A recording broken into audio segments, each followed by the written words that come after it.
వాక్యములోనికి వెళ్దాము. అపోస్తుల కార్యములు 12వ అధ్యాయము 23వ వచనం. అతడు దేవుని మహిమపరచనందున వెంటనే ప్రభువు దూత అతని మొత్తెను గనుక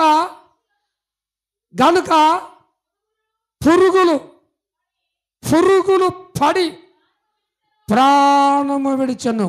ఒక్కసారి ఊహించు. ఇప్పుడు క్షేమంగా ఉండవు. నువ్వు దేవుని మహిమపరచకపోతే ఒక్కసారి మూలకు నువ్వు వడవనుకో, నోట్లకి పురుగులు వెళ్తుంటారు. చెప్పు నానా, జాగ్రత్త. నీకు బ్రతుకున్నప్పుడు పురుగు పడుతుందంటే నీ అంతరంగాన్ని దేవునికి ఎంత బాధ పెట్టావో, దేవునికి ఎంత దూరంగా ఉన్నావో, దేవుని ఎంత కష్టపెట్టావో, దేవుడు ఎంత తెచ్చుకున్నాడో నిన్ను చూసి. దేవుని బిడ్డ ఇతడు పురుగులు పడి చచ్చింది కదా. దేవుని మహిమపరచకపోతే ఏం జరుగుతుందో చూద్దాం. ఇది కొత్త నిబంధనలోకి వచ్చాము. ఒక మాట పాత నిబంధనలో పరిశుద్ధ గ్రంథం ఉండేవాళ్ళు ద్వితీయోపదేశ కాండం 28వ అధ్యాయం 58వ వచనం. నీవు జాగ్రత్త పడి ఈ గ్రంథములో రాయబడిన ఈ ధర్మశాస్త్ర వాక్యములన్నిటినీ అనుసరించి గైకొనుచు నీ దేవుడైన యెహోవా అను ఆ మహిమ గల భీకరమైన నామమునకు నువ్వు జాగ్రత్త ఉండాలి. వస్తున్నావంటే వస్తున్నావు, వెళ్తున్నావంటే వెళ్తున్నావు అనే మాట ప్రాముఖ్యమైనది కాదు. కానీ దేవుని మహిమపరచనందున ఏ రోజుకు పురుగులు పడి చచ్చిపోయాడు.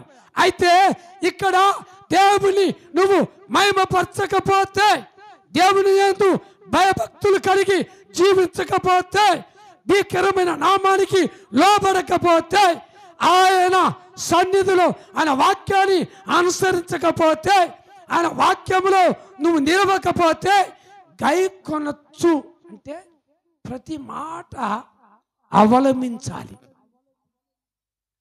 ప్రతి మాట దేవుని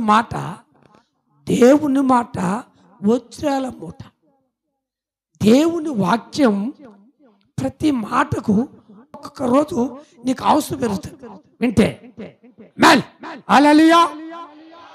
ఉదాహరణగా నువ్వు కానీ నేను కానీ ఈ రోజు వరకే జీవ గ్రంథంలో మన పేరు అక్కడ వరకే ఆగిపోయింది. ఈ రోజు వెళ్ళిపోయేది ఉంది అనుకో.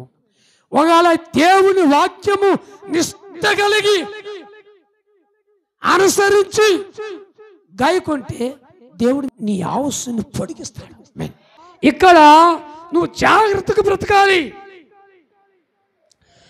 దేవుని యందు భయభక్తులు కలిగి జీవించాలి. దేవునికి భయపడకపోతే, దేవునిలో నువ్వు దేవుని వాక్యానికి దేవునికి భయపడనేవాడల్లా 59వ వచనం చదవాల.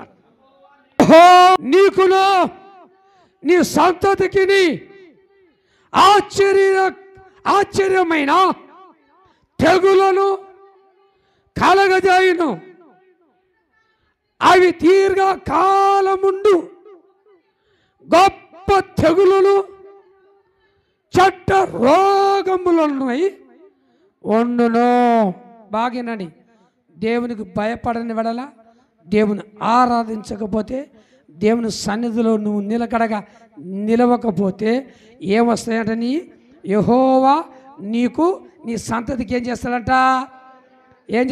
ఒకటి ఆశ్చర్యకరమైన తెగుళ్ళు అంట. అమ్మా ఏం తెగులు? తలెత్తండి తల్లి. అయ్యా తలలు పైకి ఎత్తండి. ఏం తెగుళ్ళంట? ఆశ్చర్యకరమైనవి ఏంటివి? అరే మనకందరికి తెలిసినవేనా? ఇంకా కొత్తవి వచ్చేటివి ఏంటివి? ఇప్పుడు వచ్చేటివన్నీ కొత్తవి వస్తున్నాయా, పాతవి వస్తున్నాయా? డాక్టర్లకు అంతుపడతలేదు. డాక్టర్లకు అంతు దొరకలేదు. వీటిని ఏమంటారంటే ఆశ్చర్యకరమైన తెగులు. ఈ దేవుడు ఏమంటున్నాడంటే దేవుడు అతడు అనగా నువ్వుగా నేను కానీ దేవుణ్ణి మహిమపరచనందున ఆశ్చర్యకరమైన తెగుళ్ళు సమపిస్తాయి. హలో, ఒకటి రోగముల చేత వస్తాయి, కొన్ని శోధనలు మన ఇంట్లో మనకే శోధనలు రగులుతాయి. ఎందుకు రగులుతాయి అంటే భర్త ప్రార్థన చేయదా, భార్య ప్రార్థన చేయదా, పిల్లలు ప్రార్థన చేయరా, కుటుంబం ప్రార్థన చేయదా. ఈ ఆశ్చర్యమైన కార్యములు తెగుళ్ళు రావా? యెహోవా నీకును నీ సంతతికి, ఎవరికి? నీకట నీ సంతతికి. హలో, పాపం చేసింది ఆకాను ఒక్కడేనండి. పాపం చేసింది ఆకాను ఒక్కడు. పాపం చేసిన వ్యక్తిని ఒక్కడిని చంపలే, తన కుటుంబం అంతా హతమార్చబడ్డారు. ఇదిగో దేవునికి నువ్వు భయపడకపోతే, దేవునికి భీకరమైన నామాన్ని నువ్వు స్మరణ చేయకపోతే, ఆయనను ఆరాధించకపోతే, ఆయన స్తుతించకపోతే, ఆయన నామాన్ని నువ్వు మహిమపరచకపోతే ఏమొస్తాయంట? ఆశ్చర్యకరమైన తెగుళ్ళు.